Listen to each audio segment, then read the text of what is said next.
La prochaine fois, j'aimerais bien vous montrer un nouveau espèce de fichier Excel, un peu dans le même style que le Business Tracking File, hein, vous vous souvenez? Mhm, mhm. Cette fois-ci, plutôt pour vos finances personnelles. Et donc, le but ici, ça va être quoi? De nouveau, avec un truc très, très, très simple. Ça va être de identifier clairement combien vous voulez gagner ou combien vous avez besoin de gagner, net, ok? Combien ça implique que vous devez générer en termes de chiffre d'affaires, parce qu'il y a les taxes, il y a les cotisations sociales, il y a les frais, il y a les frais divers, hein, que ce soit votre abonnement Calendly, le site web, patati patata. Donc ça va vraiment vous donner une clarté par rapport à, OK, en fait, je veux gagner autant, mais pour gagner autant, il faut que je génère autant. Peu importe, hein, chacune à son niveau. Avoir des notions financières Oui, oui, et combien j'ai besoin de générer pour avoir ce oui. montant-là. Donc en gros, c'est un peu devenir son propre employeur, parce que vous, Mhm, votre employeur, il sait combien ça lui coûte de vous verser le mhm, salaire qu'il vous coûte, qu'il vous verse. Mais lui, mhm. il vous verse 1000, ça lui coûte pas 1000, ça lui Ouais. coûte Mhm, plus. mhm, mhm. Mais comme vous, en tant qu'indépendante, vous allez devenir votre propre boss, vous devez comprendre ces choses-là aussi et tout ce qu'il y a dans le système. Donc il y aura ça. Et puis, il y aura aussi au niveau des finances purement personnelles, si j'ai autant par mois, vraiment reprendre un petit peu le contrôle de ses finances. Et là, ça va vraiment être un Excel et prendre le temps, à la fois ensemble et puis aussi vous de votre côté, de dire, OK, en fait, j'ai quoi comme dépenses chaque mois? J'ai autant pour le carburant, j'ai autant pour la voiture, j'ai autant pour Mhm, l'assurance maladie, j'ai autant pour mon truc de mhm, vélo, j'ai autant pour Netflix, j'ai autant pour mon sport. Vraiment faire une liste.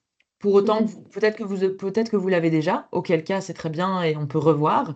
Et si pas, refaire peut-être quelque chose de plus structuré, mais très très simple, pour vraiment avoir une vue claire de, OK, il faut que je génère autant pour me générer ce salaire-là, qui, je le sais, va couvrir toutes ces dépenses-là et il va me rester autant. Et alors vraiment, à la limite, se créer des budgets, on n'est pas obligé de se créer des budgets, mais si on a envie de se dire, bah, OK, en fait, je vais m'octroyer, je sais pas, 150 euros par mois de shopping. mhm, Je vais m'octroyer autant de concerts et festivals, et etc. mhm, Pas mhm, obligé, hein, parce que le but, c'est pas d'être contraint, mais au contraire de se dire, ah, mais en fait, je sais où va mon argent, je sais, oui. je sais soit pourquoi j'ai pas d'argent à la fin du mois, ou, ah, en fait, il me reste de l'argent, et chaque fois, je le dépense dans des trucs nuls, alors que je pourrais être un peu plus consciente et Ouais. m'offrir des trucs significatifs tous les mois ou Ouais. tous les X, etc. Donc ça, c'est un petit peu ce qu'on va regarder ensemble. On verra aussi un peu d'un point de vue plus administratif slash financier. Et là, ce sera de nouveau, je me baserai sur le système belge, mais c'est probablement similaire en Suisse et il y a moyen d'aller voir et d'aller chercher l'info. Tout ce qu'il y a en termes d'investissement slash épargne.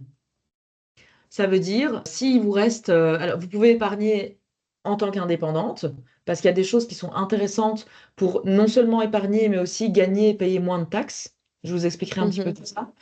Et aussi à titre privé, il y a des épargnes, il y a des, enfin, par épargne, c'est pas l'épargne classique justement, c'est pas je mets mon argent sur mon compte épargne en banque. Il y a des placements financiers simples, c'est pas la bourse, etc. Mais simples et faciles et plus relativement safe, qui peuvent vraiment être intéressants. Et donc voilà, bref, un petit peu reprendre le contrôle de ses finances de manière globale ouais. parce que ça motive en fait. Ça te permet de voir, Ouais. mais ok, en fait, une fois que j'aurai résolu ce truc-là, c'est ça que je vais mettre en place.